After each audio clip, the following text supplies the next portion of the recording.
உருளைக்கிழங்கு pepper fry எப்படி செய்யலான்னு பார்க்கலாம். அதுக்கு 3 உருளைக்கிழங்கை குக்கரில் 2 விசில் விட்டு வேக வச்சு அதை தோல் நீக்கி எடுத்து வச்சுருக்கேன். இப்போ செய்முறையை பார்த்துடலாம். பேன் சூடானதுக்கப்புறமா எண்ணெய் சேர்க்குறேன். எண்ணெய் காஞ்சதுக்கப்புறமா கடுகு உளுந்தம் பருப்பு சேர்க்குறேன். கடுகு வெடித்ததுக்கப்புறமா கொஞ்சமாக சீரகம் சேர்க்குறேன். இது கூடவே கருவேப்பிலை,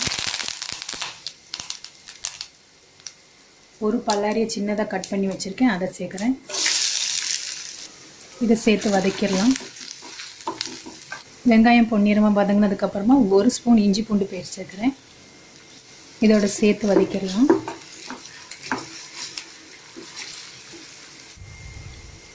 இப்போ இஞ்சி பூண்டு பேஸ்ட்டு பச்சை வாசனை போனதுக்கப்புறமா வேக வச்சு கட் பண்ண உருளைக்கிழங்கு சேர்க்குறேன். இதை இதில் புரட்டி விட்டுடலாம்.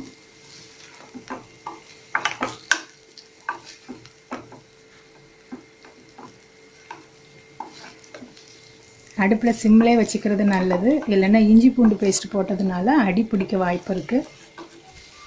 இது புரட்டி விட்டதுக்கப்புறமா ஒரு 1/2 ஸ்பூன் பெப்பர் பவுடர் சேர்க்கணும்.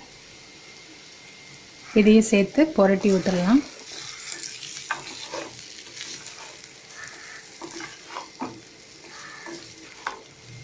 இப்போ இதுக்கு தேவையான உப்பை சேர்த்து கலவி விட்டுடலாம். இது 5 நிமிஷம் ஆகாத வரைக்கும் வெயிட் பண்ணணும். அடி பிடிக்காத அளவுக்கு அப்பப்போ கிளறி விட்டுக்கலாம். இப்போ நம்மளோட உருளைக்கிழங்கு பெப்பர் ஃப்ரை தயாராகிடுச்சு. இப்போ அடுப்பை ஆஃப் பண்ணிடலாம். இந்த மாதிரி உருளைக்கிழங்கு பெப்பர் ஃப்ரை நீங்கள் உங்கள் வீட்டில் ட்ரை பண்ணி பாருங்கள். செஞ்சு பார்த்துட்டு உங்களுக்கு பிடிச்சிருந்துச்சுன்னா மறக்காமல் நம்முடைய சேனலை சப்ஸ்கிரைப் பண்ணுங்கள். கூடவே உள்ள பெல் ஐக்கானே கிளிக் பண்ணிக்கோங்க. தேங்க்யூ.